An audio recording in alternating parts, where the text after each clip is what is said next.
Hey guys, welcome back to my YouTube channel. I'm Dr. Aryan Singh from AIIMS New Delhi, currently a junior resident in the Department of NEUROSURGERY. I completed my MBBS from AIIMS and right now I'm doing PG also from AIIMS. So one of my AIIMSonian junior is Rachit here, okay, and he's scored 670 out of 720 in NEET 2025 with an AIR of 16. So Rachit, welcome to the channel. Hello. So tell us what was the split in terms of physics, chemistry, biology score in this Physics was 144, chemistry was 180, and bio was 346. 144, 180 out of 180 in chemistry. And biology? 346. 346.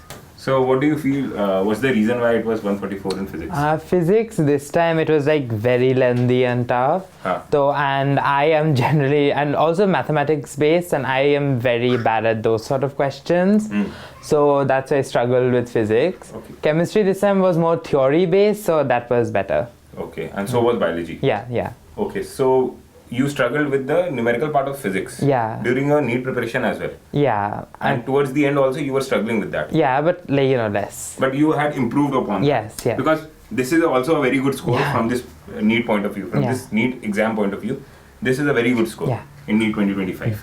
Okay, so what would you say to the students who are struggling with the numerical part of physics or the conceptual part of physics? Well, in that case, I'd say that it's very important to do a lot of question practice, especially for numerical type questions, because as you do that, you'll slowly build this whole habit, or sort of, how do you put it, muscle memory of being able to solve questions, of getting into the habit of being able to calculate large numbers, taking proper approximations as and when required, making calculations shorter, formulas, short notes, short tricks, all of that. All of that. So, but still towards the end, amongst physics, chemistry and biology, your physics was your weak area. Yeah. Right. So, did that bother you? I mean, it kind of did. Like, I was always at physics. I'll be honest, chemistry was actually always my more annoying subject, especially organic.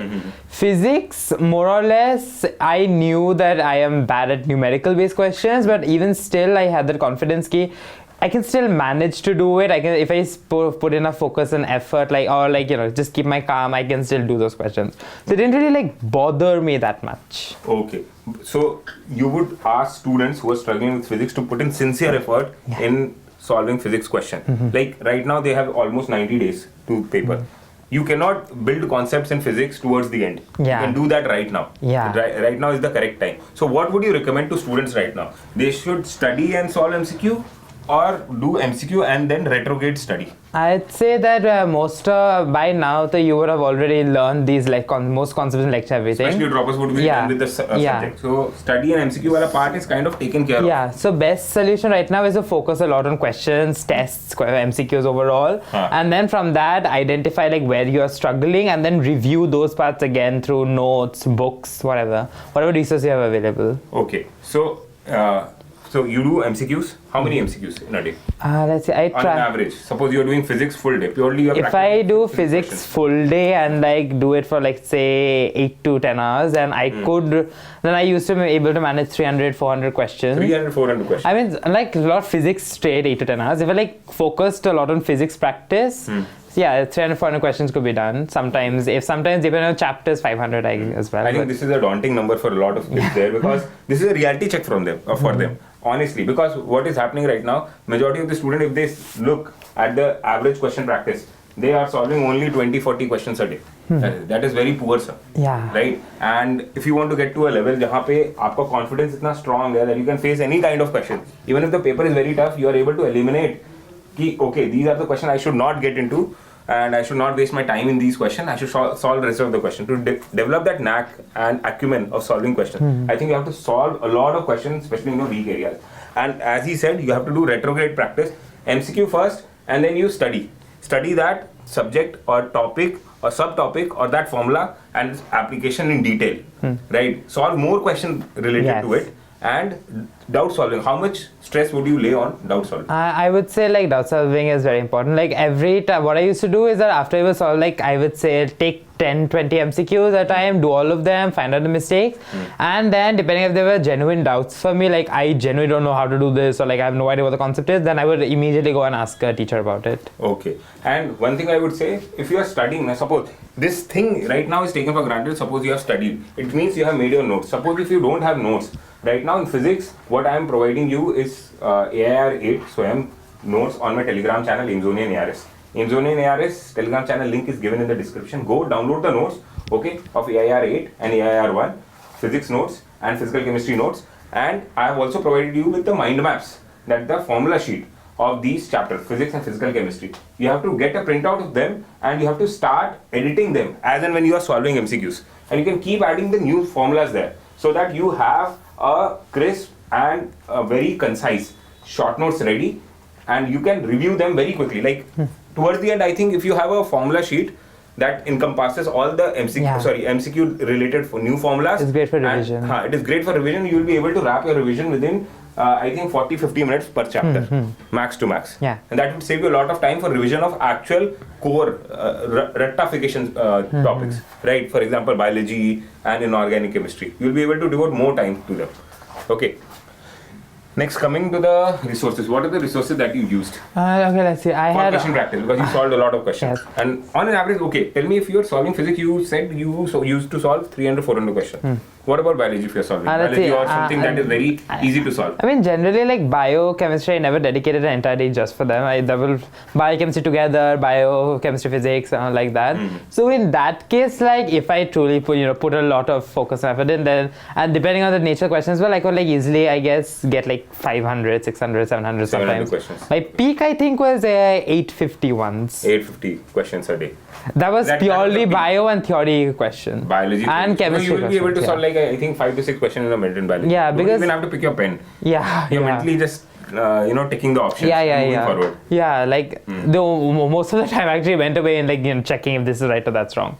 But like the thing is, like especially for chemistry theory based questions like inorganic or even like some organic questions or in biology, once you like solve enough questions, we will identify common patterns. You will identify things like common keywords in them. You'll be able to identify common phrases, and based on just identifying those, you can like just understand what the entire question means or what you need from that question. So you don't even have to like many questions in biology, they give like an entire paragraph, but the actual important part is just a few lines. So eliminate also things.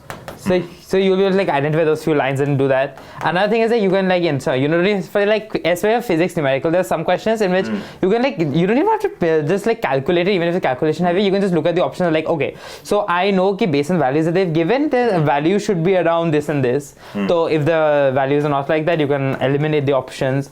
You can eliminate the units. You can eliminate this and that. So overall, one very common thing I used to do, like for almost all questions, is I would do something like unit matching or what was the dimensional matching? So I would like find okay, especially when it came to a question that did not have numbers that are like x, e, all of that, right? You don't have to get it to a common value. So in that case, I would like just match the dimensions of those quantities and was like, okay, so dimensionally if I match, then this is the only one that's matching my thing. So Okay. And so what are the resources that you used? Resources based. Towards the end. For solving questions. Towards the end. So towards the end, I had MTG. I had MTG fingertips. That one. I had Cengage. I had my Akash modules. I had my private physics coachings modules. And I had the PYQs obviously. Okay. Yeah, PYQs of JEE Mains and NEET both, so that was the thing. Okay, you saw JEE Mains also. Yeah, physics and chemistry, JEE Mains also I did. And I'd say that was more or less it.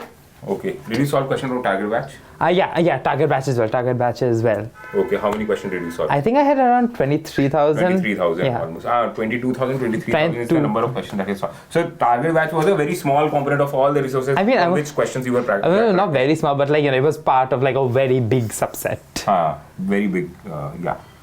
So I would say it is a small part. I mean, according to some of my teachers, I may have done like 1 lakh questions, but I'm not sure about that number. Yeah, definitely, I think it must have crossed, over 2 years you must have crossed 1 lakh. Yeah, I guess. So this was from target batch. Yeah. So students, you can see the impetus that has been laid on practicing question. So if you are someone, you don't have to feel that you are someone different and you will not bag a seat for yourself. If you are studying and then solving question, that is the norm. No, it is not necessary that you study and solve question. You can go into a retrograde mode as well. You can solve MCQs and then you from a lot of resources, you can actually solve MCQs, and then you can go refer your NCRT, refer your notes, your private tutor notes, online, offline notes. You can keep adding, and whatever mistakes you are committing in the question practice session or in the test, you can keep adding into your notes through your loose sheets, or you can take, you can print out the short notes that I have provided you on my Telegram channel, and you can add it to them, and you can keep bulking up your notes, and in the end, you'll be able to swiftly go through those notes and save a lot of time for subject that actually needs hardcore revision, right? And what about Rachit test? How many tests did you give? I have lost count of that. I tried to give all my Akash tests, especially AITS and term tests. There were a few miscellaneous tests that I skipped. Then there was the FTS thing. I tried to give most of the FTS. I think there are intensive test series which I tried to give as well. I did PW's AITS, but like that wasn't too many of those tests. I had Alan's question, but that also I didn't like give too many. Achha. So PW and Aryan not many? Not too many, but like from PW I had a home test series as a separate package that I got from them. So that I tried to do, I think 14 of them, I think I did up to like 10, 11 I think of them I did. What else? I had, as I said, my private physics coaching, he also had a separate test series. So I tried, and he forced me to give all of his tests. Yeah, so that I did. So you would have crossed 1.2 lakh, 1.3 lakh questions. By the end of 2 years. Oh wait, Target Batch had its own question test series at one. So did you solve that? Yeah, that I did over the course of like whole of class 12. Okay. And plus like, there was that home test series, high yield test series at one. You solved that also? Yeah, around like 11, 12 out of 20 of those. Okay, like 50% you have solved that also. The high yield test series also you have solved. So what did you leave on the table? I think you have tested every major resource that a student use at this point of time. Actually, if you see, I mean, I did all. I also see physics wala, and then you have Alan, Akash, and NEET Prep. And then subjects, in side books, if you see MTG, Engage, module, target batch. Previous year question, JE and NEET mapped. Your private module also mapped. Also PYQ papers also I redid them. PYQ included. Yeah. Also I think I had like, I give like 4 or 5 tests from Sri Chaitanya as well. But that was like I got that. Establish yourself as a topper among South India. Yeah. To get an idea. Okay. That was a home Even test I used thing. To do the same. Yeah, that was a home test thing they gave me for free. Like they would just mail me the papers and I could do whichever ones I wanted. Okay. So I think I did total 4 or 5 out of them because it's hard to manage everything. So you are a question specific person. Yeah. Very hell-bent on solving questions. Yeah. And I think you would not feel good if you are only studying throughout the day and not solving it. Yeah. I think it was solving question was a second nature. That felt kind of monotonous, just reading stuff. Especially if you're well versed with the topics now. Yeah, you don't feel like reading it again. Exactly. It becomes monotonous. You want to have some stimulus while you are when you practice question, you get that stimulus to read, to revise. You feel the need to read and revise. Otherwise, if you are looking at the chapter monotonously, then you feel like you know everything. You just keep on skimming through it. And that passive reading does not add much to your knowledge base. Exactly. Right? You don't remember things that you passively read. When you actively recall them, then it is stuck in your memory. It is etched in your memory. Right? So anything else that you would want to say? Students who are preparing for their NEET and aiming for a score like you or a rank like you? I mean, more or less everything, I've covered that. I guess right now it's just like don't take too much stress and just like don't focus on... Did you take stress or not? You didn't. I had stress. You're advising students to not take stress, but did you take stress? I mean, yeah, sure. I think it's better to say... everyone stresses out. Yeah, I think it's better to say have a proper stress management system. You can say that. I think anyone who is concerned about their result, if you care about something, you will stress about that. Yeah. It is just like our parents caring about us. They will stress about us. Yeah. But you need to cope up with that stress because that stress is normal if you are a high performing candidate. Yeah. If you are aiming for something like AIIMS Delhi, okay, so in my time also I was aiming for top 10 rank in NEET. So I got 9th rank in NEET. Okay, I wanted a single digit rank. So I was under a lot of pressure. So the coping up mechanism for me that point of time was a lot of my teachers had recommended just aim for a double digit rank and relax so that you can study. Exactly. Because that stress is not leading you to study. Yeah. That is hampering your study and that is disadvantageous for you. Yeah, that's harming you. That is harming your end goal. So you want to, rewire your stress in a way that it helps you study more. Like my goal was actually AIIMS Rishikesh because that's where I wanted to go. Why? I mean, it just felt like a more reasonable choice. Where are you from? West Bengal. So why not AIIMS nearby? Let's see, Kalyan. No, that was the thing. Like, I wanted to know that was high enough that my teachers and everything, they wouldn't be like, why? But also something, like not exactly at the top, so I would also not have that much pressure. Okay. So Rishikesh felt like, the best thing. Also, I like mountains, so Okay. that was. So you regret taking AIIMS Delhi right now? No. I'll ask this question to you after 3 months from now. Oh, yeah, sure. We will make one more video Yeah, for the kids sure. just before the paper. Like Sure. how to cope up with stress before the paper. Yeah. Okay, I think everyone would have stressed out. And how to manage, how to solve paper. We can do this video on paper attempting strategy by Rachit. Yeah. Okay. I think we will schedule that. And guys, if you need another video from Rachit on any topic, we will do a very frank discussion. Okay, with Rachit. No filtered discussion. We will talk everything that you want us to discuss about. Any real life problem that you are facing in your preparation. We'll talk to Rachit. He'll give you a very valuable advice and I will add my own flavor to it. Okay. And then we will see if, what students are currently facing problem in. And accordingly, we will curate the content. Yeah. Okay, and we will record videos. Okay, Rachit? Sure. Okay, so guys, comment in the comment section, subscribe to the channel, and definitely we will make one video on how to solve paper properly and how to analyze mistakes, how to make mistake copy, and how to get your doubt solved. Okay, and so all the best, guys. Keep listening.